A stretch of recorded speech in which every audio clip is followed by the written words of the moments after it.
People, Deluded, I'm back again. I hope you're well and safe. Now tomorrow we obviously play against, almost forgot, Norwich at home. It's been so long since Arsenal have played at home. I'm actually keen to see us play at the Emirates. It's a shame I can't be there and whatnot, but you know, it's been a tough journey on the road. You know, we've ended our way run briefly in a positive fashion, you know, winning in the FA Cup against Sheffield, you know, getting a result against Southampton. Prior to that, obviously it didn't go away against Brighton and Man City.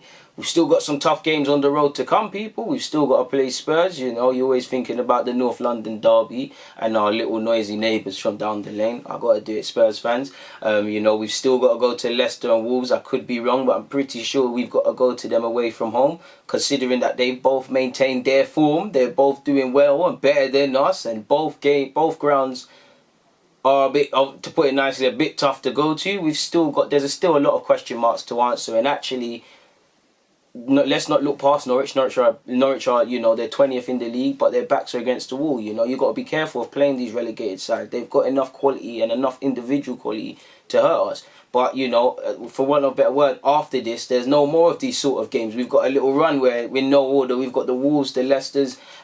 If I haven't said Liverpool already, you know, we've got Spurs. We've got to play Watford on the last day. And, you know, sandwiched in between our Premier League sort of stuff, people, you know, we've still got the semi-final against Man City in the FA Cup. So it's a decisive time. But in relation to the game we're playing tomorrow, Arteta's done his press conference, and you know, there's some things of interest to me, and I thought I might as well make a video on them. First and foremost, starting it on a real positive vibe. We're all in love with Kieran Tierney and what he offers on the football field. He's a quality fullback, and I think he's only going to get better. And for me, you know, he obviously, you know, him and Martinelli are two players that they give me some, like, at least I can, and Saka and Aubameyang, really, it's like. And Leno now, it's like when I'm talking to my man them of other clubs, I can, you know, our squad's not the best, but, you know, I can kind of do a little agenda thing with Tierney, saying, nah, he's better than your left back. What team don't he get into? Martinelli and Saka are sick, Leno's doing his thing, and whether Aubameyang's here for 1 year or sees out his deal or sold in the summer or whatever, or commits, we all know he's a lethal striker in the Premier League. So there's not too many players that you can make a case of walking in to not just top 4, top 6 rivals in this Arsenal side, but arguably have a top 10 Premier League team or even be Premier League footballers, full stop, people. And I'm being a bit harsh, but that's not necessarily not true. Shout out to Kieran Tierney. You know, we all saw him with the Tesco's bag. Arteta was asked on these sort of things. He said he has, and before I begin, Arteta name dropped Tierney, if you lot remember, and that this is someone he looks keen to work with even when he was injured. I don't know if that was, you know, an Arteta thing that he's learnt off Pep, where, you know, even if you're not playing, you got to make you feel important sort of thing, or he got that from Wenger. I don't know, because I think he's just doing that because he's a nice human.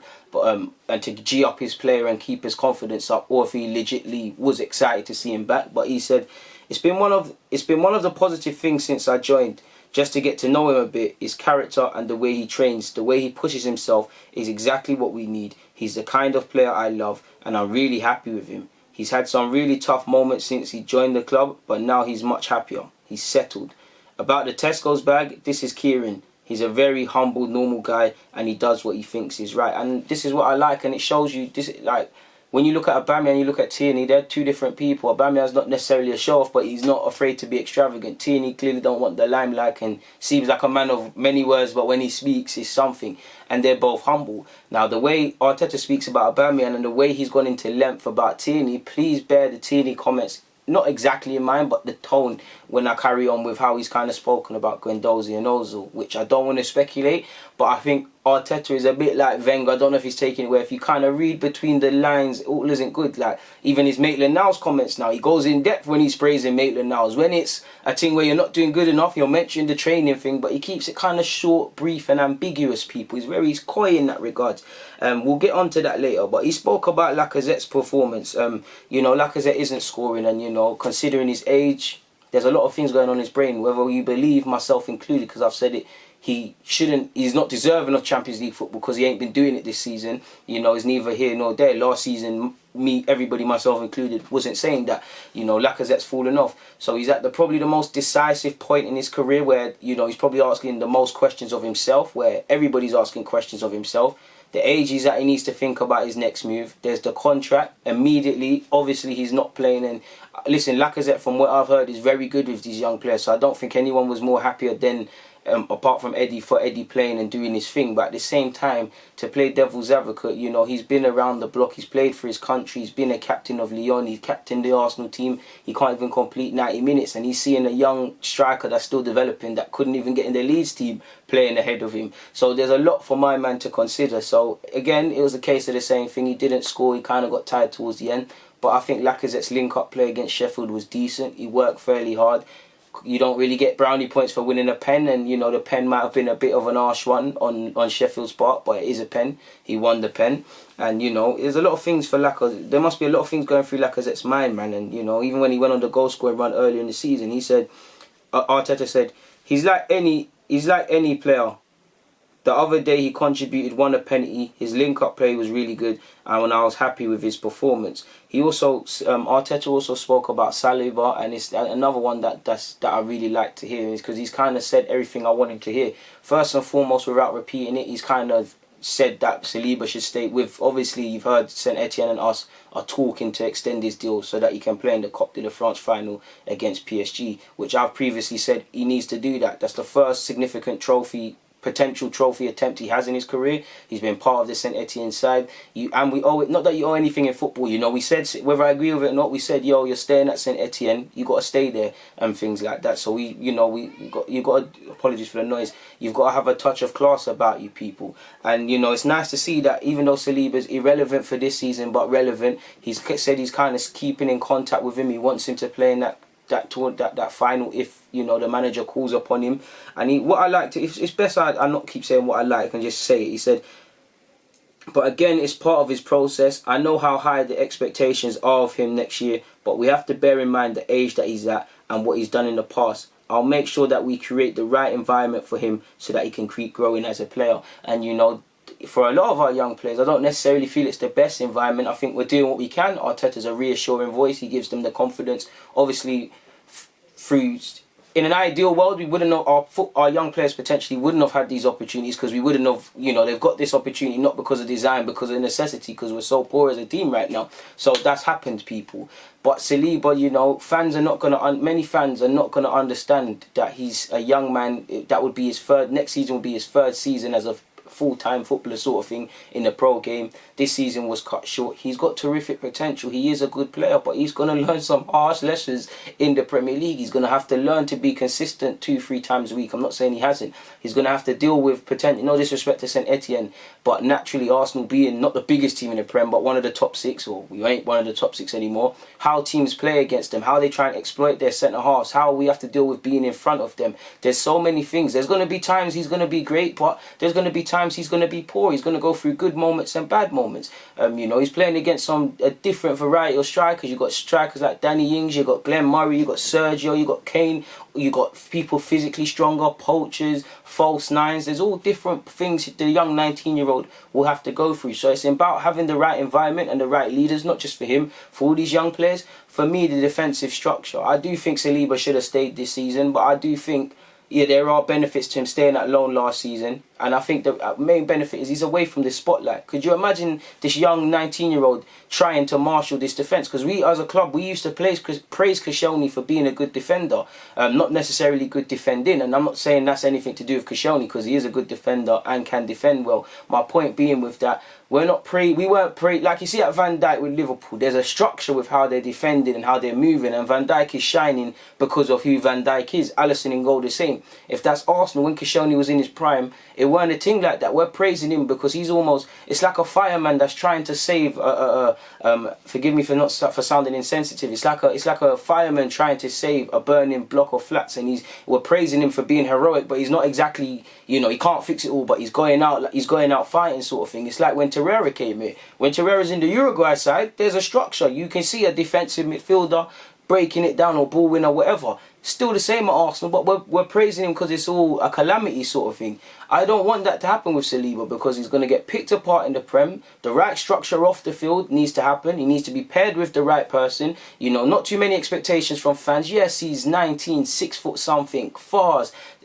previous Arsenal fan when growing up, you know, you hear how he really wants to improve. I myself, I want him to be the next Varane. I want him to be a bad boy centre half. It's in my best interest, people. Do you get it? But people get caught up on what the man is going to be tomorrow, that they're not looking at him right now. And he, you know, if I look at how he played Diallo against of Metz, someone who Spurs fans would remember because they tried to buy him in January, terrorised him, faster, stronger, you know, everything. Saliba couldn't get near him. And these things are going to happen. And this is what we do. We young players or whatever, we build up players. It's like with Nelson. People were saying, oh, and Emil, best talent since Jack Wilshere, whether ironically is Saka, which you could see, but no critique of these players and not getting at them. But they were calling them, oh, the best talent since Jack Wilshere, the best this, the best that. They get exposed to the first team, and clearly they're not the finished article. These same people call them overrated, so we need to fix up. So it's nice to see in conclusion that Arteta is chatting to Saliba, that he's still monitoring him and he ain't forgot about him. You know, not that he can. We've put a good investment on him. And he understands that he's young. We need to remember that. We need to bear that in mind, you know. I want Saliba to be playing out of 38 games, 20 plus and stuff. But we need to be prepared for that not to happen, you know. When he, you know, I want him to play next season, start off the season as a partnership, him and another centre-half. But if he's on the bench, you know, for a bit, like we've seen, I ain't got no examples, but you lot know Arsenal fans, man. You know, when we used to sign players, they didn't necessarily play every game. You know, we had to sort of bed them in. It happened with Perez. It happened with quite a few. You don't start banging and playing straight away. I don't want that to happen to him. But if it does happen, we will ask the question, but we might have to understand why. You know, he's still learning. When his time will come, it will come. But enough about Saliba, man. You clearly look and see I'm passionate about Saliba. He spoke about in relation to playing Man City and the semi-final in the FA Cup, and it's the same language he always uses in that, you know, City, full of respect for them, speaks with Pep Guardiola all the time, so there's not really any need to go on about that. In relation to David Luiz, he said, we don't know, and the injury, said, we don't know. He was in pain the other day when he had to leave the pitch. He's not a player that normally does that, so he was uncomfortable. We assessed him yesterday, which was Monday. He was a bit better, but we don't know. He had a scan too this morning, which is the 30th of June, people, to see how bad it is. He is very willing. He wants to play. He's always like that, but we'll have to see how it goes. So we'll have to see, man, in relation to David Luiz's injury. And regardless of what you think about David Luiz and his capabilities in defence moving forward, it's never nice to see somebody injured. On Torreira, and for me, I've you know, every preview I'm screaming Torreira, and then I'm finding out he's not fit. But in relation to Torreira, you can see him in training in the pictures, but he said he's close. He'll get another scan before exposing him to the next level. And in brackets, the quote says in training. So I don't know if that's match fitness and match practice or that means training. So, you know, probably wouldn't expect him to play against Norwich. Maybe, again, not against Wolves. Hopefully against Leicester or Spurs or that sort of running and stuff like that. Hopefully before the end of the season. On Cedric, and this was an interesting one for me, people, because as you lot know, you know, I think Maitland-Niles did well, and he can count himself unfortunate if he loses his space in the FA. I mean, he loses his space from the team that won the FA Cup when we play Norwich, unless he's going to be moved into midfield, which, you know, he's got opportunities briefly, but opportunity is there. So I think he'll be unlucky. But, you know, it's time we see Soares now. I don't know for match fitness or if he's at his best, because, you know, he's barely played, but he's trained. You know, he's kind of got a shirt because we've put a big outlay on him. You know, he's 28, 29, however many years of age he is. He signed a 4-year deal. He hasn't played a game, so he's got his financial future sorted. He's got 4 very important years of his career sorted. If it goes wrong, we're looking at not only him, we're looking at the board sort of thing. So it's in his best interest to play well, so that's nothing shut up about that. And Arteta seems to have big faith in him. He said, it's a different quality to our other fullbacks. I don't know if he specified right or left. He just said other fullbacks. He's a very technical player. He's probably the best in the final third. He can play in a 4 and a 5, and that can help us. So obviously, Maitland-Niles doesn't want to play there, but Maitland-Niles, I can see why he'd probably play more in a back 5 than a 4. You know, the roles are the same, but playing as a wing back, there's more emphasis going forward, and you saw the link up with Pepe, sort of thing. Or if we go with a right back, it's more so Bellerin. Bellerin is better but I don't think Bellerin is necessarily better than Maitland-Niles at right back, but he plays better in a backfield 4. He thinks more like a fullback than Maitland-Niles. That one there is a fact, and I think he's put the gauntlet down, because for me, I don't know if and from what I remember of Cedric, he's quick. He can get in the final third and he can do his thing, but that will put the gauntlet down. Because if I was Tierney, I'd be in a positive way offended, because I think Tierney's up there. Even if I was Saka, I'd be offended. You know, if I'm one of these right backs and I'm Bellerin, I'm looking at my game. Not that Bellerin probably doesn't know, and Arteta probably hasn't said it, but I'm looking at improving immediately in the final third, which is a kick up the bum you should need, people. If I'm Maitland, I'm even thinking about that. I think what I'm hoping Cedric Soares becomes is a good problem for Bellerin, in that you lot know Maitland now, if he nailed down the right back spot, maybe Cedric wouldn't be here, maybe Bellerin wouldn't play or have more competition. But Bellerin not really have competition there, and he's not really... Yes, he's had a mad injury, so I'm discounting a lot.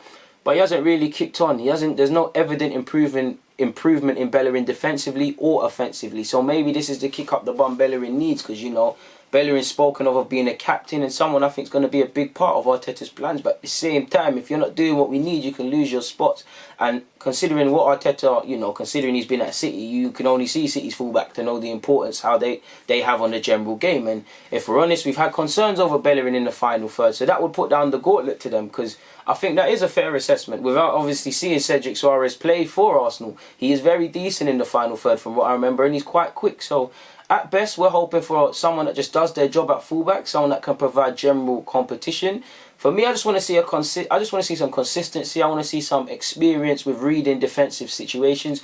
I just want him to be like Tierney in that.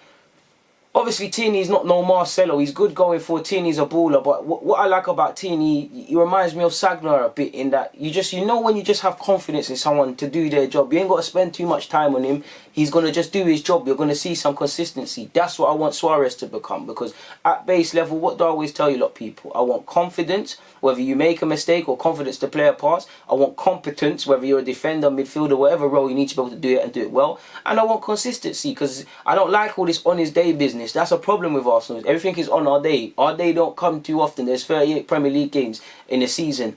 Your day is not going to be over them, so you need to get over the line. So hopefully, and I want him to come here with a sense of urgency. And some experienced players of similar age or just younger or just older, I haven't seen it.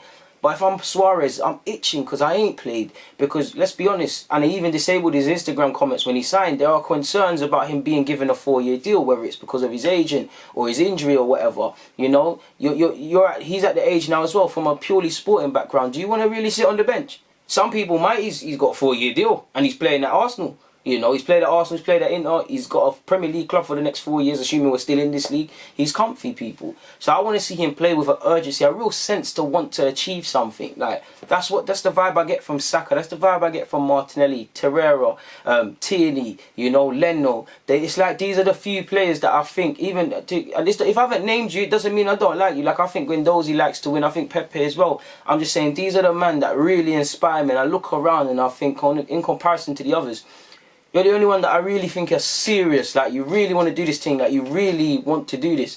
But we'll see what happens in that regards of Cedric, man. I think that was very interesting of him to say, people. He spoke about Ceballos, and you've all saw reports about Ceballos. 1 minute we're trying to keep him on loan, then permanent, then he's been made available for 36 million by Madrid.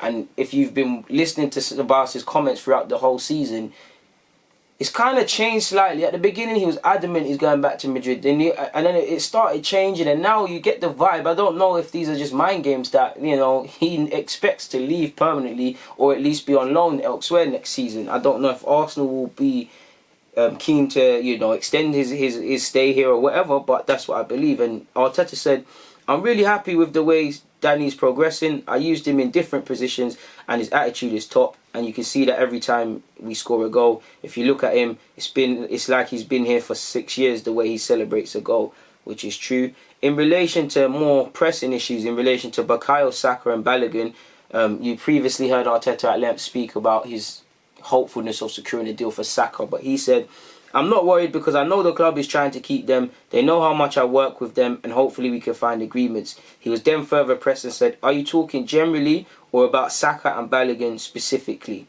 He said, I am talking generally. So again, ambiguous comments. You know, you do see some pictures of Balogun occasionally training with the first team. You know, Saka's playing week in, week out. So I think Arsenal have done more they can to brief Saka. There's a thing here. For Balogun, it's obviously different. He hasn't been really given an opportunity. I don't know if he sees a pathway at this club. I've spoken about Balogun at length, so I don't want to go into it. Just check out my other videos. But he said I'm talking generally. So, you know, we'll have to see what happens. And contracts is a massive thing. Like, even Martinez, I could be wrong. Isn't Martinez contracted until 2021? We've got a decision already to make over Martinez's future at this club, you know. Eddie Nketiah, 2022. So 2020. Sorry, I meant Martinez for 2022, and obviously Eddie 2022. You've got Lacazette, you've got Kolasinac. So Balogun, Saka, and Aubameyang's contracts running out next year is one thing, but you've got the other ones. So it's like we really need to improve what we're doing with contracts. And I'm pretty sure in the 2023, that's going to become relevant in a year's time from now. We'll be talking about 2023. We need to get on the board with that. We'll see what happens with Balogun, but it is what it is.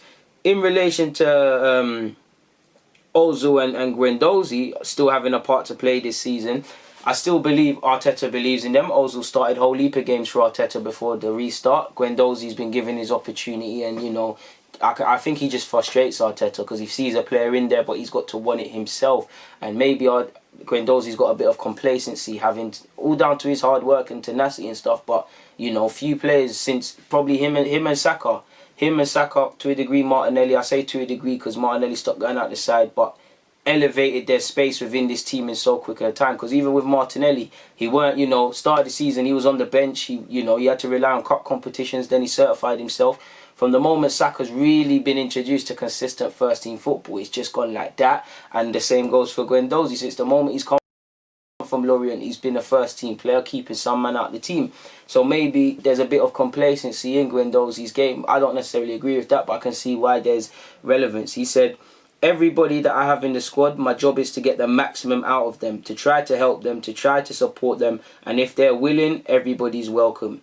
Now, again, if we play devil's advocate, remember what I said about the beginning and how detailed he talks about Tierney. I think he's kind of, I don't want to say Ozil's not trying or Guendouzi's not trying and stuff like that. Because I do think, you know, we have to take words for what they've been said at base level. But what does that tell you? He somewhat believes in you because you're part of the squad, but you have to buy into what he's doing. That's what I get. My interpretation is my interpretation. He also said, he was, again, further pressed. He said, are they both willing? He said, I always hope the players want to give their best. He could have easily said, I'm pretty sure if he said that about Saka or about Aubameyang or whatever, he would have said they're 100% committed and things. And I'm not saying he's not saying that, but, you know, if you leave, you got to be, Arteta, few people are more intelligent in that regards than him. The art of answering these questions, you want to leave no air of doubt, because this leaves people like myself on YouTube to speculate. The journalist, he's left them words to be, you know, speculated and interpreted in different ways. You should leave nothing to chance. You say what you mean, and you mean exactly what you say, sort of thing. And I think these things are a bit ambiguous, because if I was reading now, I'd kind of be upset that our manager didn't question my commitment levels, but he didn't actually talk them up. So I want to kind of show him, sort of thing. When spoken on Guendouzi, pressed further on Guendouzi, he said, I don't know when Arsenal picked him to come here. I don't know, sorry, he was asked about that. He said, I don't know. When Arsenal picked him to come here, it's because they could obviously see the potential and the qualities that Matteo has. He's a really young player and he's still in development. When you are developing, the curve is not so much straightforward. You have some bumps and you have to adapt to it. Then in the process, you have to find the things you've done right and the things you've done wrong, like any other player. So kind of, what does that tell you? You know, Guendouzi's done a lot right. He has got a very good attitude on many incidences, but he is a bit of a mercenary at times, it seems. So again, what is that right and wrong? See what you're accountable for, see what you could have done better and how you can improve. See, and he's kind of allegedly spoken about that in other ways, about straightforward curves. Since Guendouzi's come here, and it's down to his hard work, it didn't just happen to him. Let's be fair to him, regardless what you think about him. He was playing, he elevated his status. So he might be saying, you know what, it was straightforward for you at Arsenal, really and truly. You might be thinking you're above what you are. There might be a degree of complacency. He then asked again on Ozil, he said, everyone in the squad, my job is to get the maximum out of them. I always hope the players want to give their best. He spoke on the effect of obviously being back at the Emirates. He said, we really want to play at home. That's where we enjoy playing more. But obviously not having the fans is a tremendous disadvantage. We want to give them happy moments and enjoyment. And at the moment, we cannot do that just on the TV, but it's what we have at the moment. And one bit I liked about him, he was asked specifically on Arsenal's midfielders. Now, I do think everybody can see our midfield options aren't the best. Our midfield is not necessarily the best. And our defence is one thing. Individual errors, positioning, damn right, individual quality, decision making, everything is poor with a lot of these defenders, yeah. But the midfield doesn't get spoken about, in my opinion, enough in regards to defending, tracking runners, protecting their defence. The defence has to hold their hands up all season, but the midfield, I don't think our midfield offer enough defensively. Clearly, a blind man could see offensively. You know, you look at our midfield, Joe Willock's probably the closest thing we have to a goal-scoring midfielder. You know, we don't really have them. We're not really the most dynamic of sides. We don't really have great technicians like that. We don't really have people that look like they're scoring goals. We don't really have men that are really solid defensively. You know, what are our midfielders? Because isolated incidences, they're not bad players, but it's like collectively, what's going on? He was asked on if our midfielders need to score and assist more. He said, absolutely. If we are talking about playing with 2 attacking midfielders, even more. They have to be a threat constantly. A threat in the box and the final third. Assisting, getting chances to score and provide. It's one of the big jobs they had. He was further pressed on finding balance with a back 3 and 2 midfielders. He said, we found a balance in relation to how the opponent plays, how we believe that we can hurt them and make it difficult, how we can find the right balance as well for us to attack better, to control transitions better as well. It depends on the players we have available. At the end of the day, we have to put all the players in the right positions where they feel more confident. Sometimes we'll be a 5, sometimes with a 4 and a diamond. It all depends. And, you know, that's a commitment to be tactically flexible, and something I like about Arteta. You know, we have our fundamental way of doing things in our framework, but we accord and bend it where fit. You know, how we might have a chance of beating Liverpool at home in the league when it comes in a couple of weeks might be, not that we can, but might be different to how we might get victory in the semi-finals against City, or how we play at Spurs and things like that. So, you know, there might be things we keep the same, but there are probably little things we need to bend according not only to the personnel available and we need and the game plan he wants to do, but also these individual teams and things. So we'll have to see. But in relation to the South, what he's spoken about in his press conference in relation to us obviously playing Norwich, I was about to call it Southampton, apologies people. It's been interesting. He remained coy on Ozil and Guendouzi, I felt. Didn't really answer the question on Saka and Balogun. Did also say there's no update on Aubameyang's future. What else? Talked up Cedric Soares, and, you know, maybe he starts tomorrow, maybe in hindsight. You know, he's barely played, he's trained, but he's not played. Norwich is a bit too early for him. Who knows, people? But, you know, if I was a manager, no disrespect to Norwich, but I'd more want to play him at Norwich than when we go away against Wolves, people, because it's going to be a madness there. Do you get it, people? But we'll see how that one goes on Saturday. You know, hopefully we win tomorrow. But for now, people, deluded. I'm out.